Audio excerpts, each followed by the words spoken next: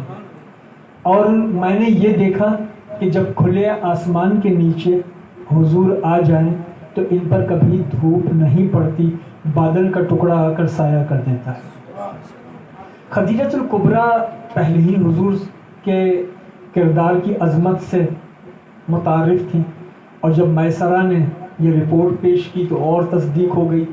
تو خدیجۃ الکبریٰ نے پھر پیغام عقد بھیجا آقا دو جہاں علیہ السلام کو، اور یہ پیغام عقد حضرت خدیجۃ الکبریٰ کی جانب سے تھا۔ یہاں پر میں روک کر ایک جملہ یہ کہوں کہ عموماً ہمارے معاشرے میں، ہمارا یہ جو معاشرہ ہے یہ روایات میں جکڑا ہوا معاشرہ، اس میں اگر لڑکی والوں کی طرف سے پیغام نکاح چلا جائے لڑکے والوں کی طرف تو اس کو بہت ہی معیوب سمجھا جاتا ہے اور بہت غلط سمجھا جاتا ہے کہ بھئی لڑکی والوں نے پیغام نکاح بھیجا ہے لڑکے والوں کی طرف۔ کاش یہ قوم سیرت خدیجۃ الکبریٰ کو سمجھتی کہ آقا دو جہاں علیہ السلام کا پہلا نکاح اور نکاح کا پیغام خدیجۃ الکبریٰ کی طرف سے گیا، آقا دو جہاں نے قبول کیا، یعنی نکاح کی پیشکش خاتون کی طرف سے تھی، قبولیت مرد کی طرف سے تھی۔ یہی وجہ ہے کہ آج بھی ہمارے معاشرے میں جب نکاح ہوتے ہیں تو پہلے لڑکی سے پوچھا جاتا ہے، اور جب لڑکی ہاں کر دے تو اس کی پیشکش کو پھر لڑکے کے سامنے رکھا جاتا ہے، لڑکا پھر قبول کرے تو یہ نکاح ہو جاتا ہے۔ تو اب ہمارے معاشرے میں یہ روایت تو باقی ہے کہ پہلے لڑکی سے پوچھ لیا بعد میں لڑکے سے پوچھ لیا، لیکن ہمارے لوگوں کو یہ نہیں معلوم کہ پہلے لڑکی سے کیوں پوچھتے ہیں۔ اس لیے کہ سنت خدیجہ یہ ہے کہ نکاح کی پیشکش خاتون کی طرف سے جائے، زوجہ کی طرف سے جائے۔ تو حضرت خدیجۃ الکبریٰ سے یہ نکاح ہوا، اس نکاح کو حضرت ابو طالب نے خطبہ نکاح دیا، اور حضرت ابو طالب نے جو خطبہ نکاح دیا وہ پورا خطبہ وہ بھی تاریخ میں محفوظ ہے۔ اس خطبے میں حضرت ابو طالب نے پہلا لفظ جو استعمال کیا کہ الحمدللہ رب العالمین، تمام تعریفیں اس اللہ کے لیے جو عالمین کا رب ہے۔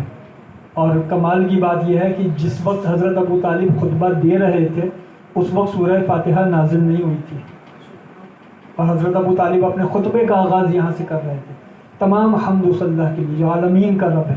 پھر حضرت ابو طالب نے اپنے خاندان کا تعارف کرایا کہ ہم کون لوگ ہیں، ہم بنی ہاشم ہیں، ہم بنی عبد مناف ہیں، ہم بنی قصی ہیں، اور ہمارا خاندان کون ہے، اپنے خاندان کا تعارف کروایا۔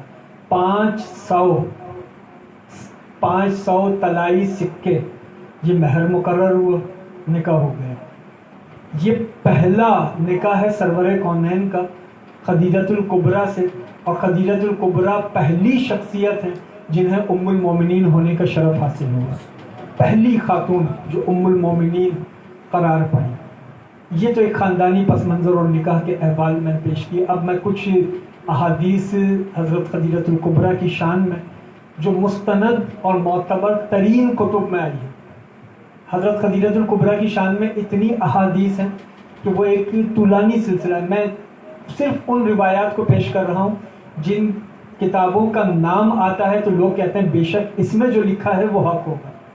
اب میں پہلی حدیث جو پیش کر رہا ہوں، پہلی روایت، وہ 2 کتابوں سے پیش کر رہا ہوں، دونوں کتابوں میں مشترک ہے، صحیح بخاری میں بھی ہے، صحیح مسلم میں بھی ہے، متفق علیہ کہلاتی ہے وہ روایت جو بخاری اور مسلم میں کامن ہے۔ اب یہ بخاری اور مسلم کی کامن روایت، اور روایت کیا ہے؟ سیدہ عائشہ صدیقہ رضی اللہ تعالی عنہا کا ایک بیان ہے۔ اب یہ ذہن میں رکھیے گا، بخاری میں بھی ہے، مسلم میں بھی ہے۔ حضرت عائشہ صدیقہ کیا فرماتی ہیں؟ حضرت عائشہ صدیقہ فرماتی ہیں کہ حضور کی جتنی بھی ازواج تھیں ان میں سے کسی پر بھی مجھے رشک نہیں ہوتا تھا، مجھے رشک ہوتا تھا تو صرف خدیجۃ الکبریٰ پر، یعنی خدیجۃ الکبریٰ کی شان اتنی بلند تھی کہ حضرت عائشہ صدیقہ بھی فرماتی ہیں کہ مجھے حضرت خدیجہ کی شان پر رشک ہوتا تھا. اور رشک کی وجہ کیا ہے وہ اسی روایت میں حضرت خدیجۃ الکبریٰ نے پھر وجوہات بیان کی، اور 3 وجوہات بیان کی کہ کیوں مجھے حضرت خدیجۃ الکبریٰ پر رشک ہوتا تھا. پہلی وجہ یہ کہ میں دیکھتی تھی کہ حضور کثرت سے خدیجۃ الکبریٰ کا ذکر کرتے ہیں. پہلی وجہ یہ تھی کہ کثرت سے حضور خدیجۃ الکبریٰ کا ذکر کرتے تھے. میں رشک کرتی تھی خدیجہ کتنی عظیم خاتون ہے کہ وہ دنیا سے پردہ کر گئی لیکن نبیوں کا سردار ان کا ذکر کرتا ہے. پہلی وجہ. دوسری وجہ حضرت عائشہ صدیقہ فرماتی ہیں دوسری وجہ یہ کہ خداوند ذوالجلال نے جنت میں موتیوں سے ایک محل بنایا اور اپنے محبوب سے کہا کہ اے محبوب خدیجہ سے کہیے یہ اس کے لیے ہے. جنت میں موتیوں سے بنا محل خدیجہ کے لیے. تو ام المومنین فرماتی ہیں دوسری وجہ کہ کیوں میں خدیجۃ الکبریٰ پر رشک کرتی ہوں. اور اب تیسری وجہ حضرت عائشہ صدیقہ فرماتی ہیں تیسرا سبب یہ ہے کہ حضور جب بھی کھانا تناول فرماتے یا کوئی جانور ذبح کرتے تو اس کے گوشت کا ایک وافر حصہ، کھانا تناول کرتے تو اپنے کھانے میں سے ایک حصہ نکال کر خدیجۃ الکبریٰ کی کسی نہ کسی سہیلی کو بھیج دیا کرتے تھے کہ وہ خدیجۃ الکبریٰ کی سہیلی ہے، اس لیے تحفہ بھیجا کرتے تھے. تو ام المومنین عائشہ صدیقہ فرماتی ہے کہ میں خدیجۃ الکبریٰ کی عظمتوں پر رشک کرتی ہوں. اب ایک دوسری روایت، یہ روایت بھی بخاری اور مسلم میں مشترک ہے، اور اس میں بھی بیان ام المومنین عائشہ صدیقہ رضی اللہ تعالیٰ عنہ کا ہے.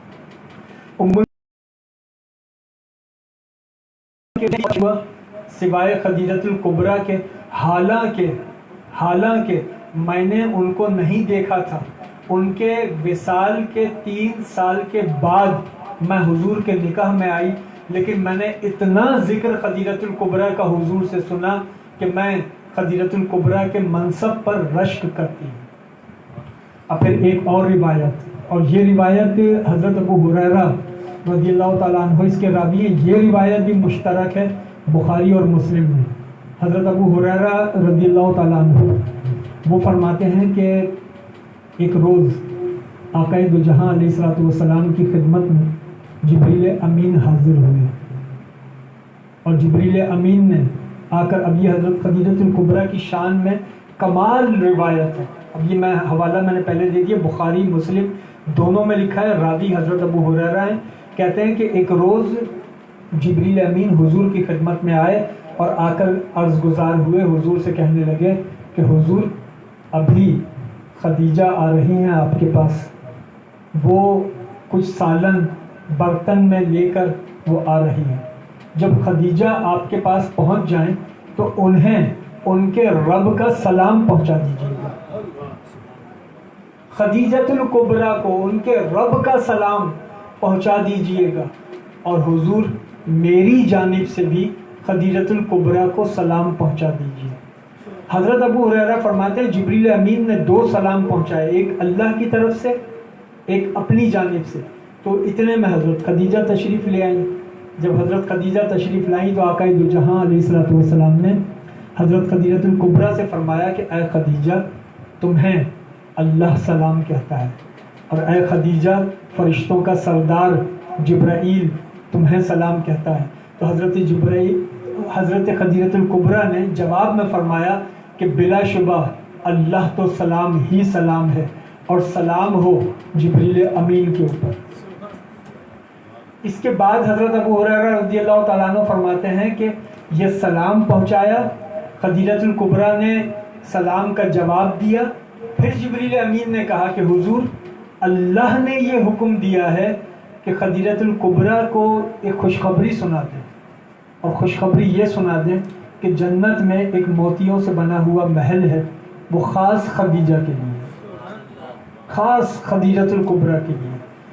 ایک اور روایت، اور یہ روایت امام احمد ابن حنبل نے بیان کی، اور وہ روایت کمال ہے. امام احمد ابن حنبل فرماتے ہیں کہ ام المومنین عائشہ صدیقہ کا ایک قول وہ بھی انہوں نے پیش کیا کہ ام المومنین عائشہ صدیقہ فرماتی تھی کہ حضور جب خدیجۃ الکبریٰ کا بہت زیادہ ذکر کرتے تو میں حضور سے یہ کہتی کہ حضور میں تو جوان ہوں، کنواری آپ کے عقد میں آئی، آپ ابھی تک مکے کی اس ضعیفہ کو یاد کرتے ہیں، سرخ رخساروں والی بوڑھی عورت کو آپ ابھی تک یاد کرتے ہیں؟ کیا اللہ نے خدیجہ کا نعم البدل آپ کو نہیں دیا؟ تو آقا دو جہاں نے فرمایا کہ اے عائشہ، خدیجہ کا نعم البدل کوئی نہیں، خدیجہ کا نعم البدل کوئی نہیں۔ کیوں؟ اب آقا دو جہاں علیہ الصلوۃ والسلام کی زبان اقدس سے شان خدیجہ سماعت کریں۔ ام المومنین عائشہ صدیقہ سے مخاطب ہوتے ہیں، آقا دو جہاں فرماتے ہیں کہ اے عائشہ، خدیجہ کا بدل کوئی نہیں ہے۔ کیوں؟ اس لیے کہ خدیجہ نے اس وقت میری مدد کی جب سب لوگ میرے دشمن ہو گئے تھے، خدیجہ نے اس وقت میری ڈھارس بندھائی جب سب لوگ میری امیدوں کو توڑ رہے تھے، جب لوگ مجھ سے دور بھاگ رہے تھے، خدیجہ نے اس وقت میرا ساتھ دیا، خدیجہ نے اس وقت میرا ساتھ دیا جس وقت کوئی ساتھ دینے کو تیار نہیں تھا۔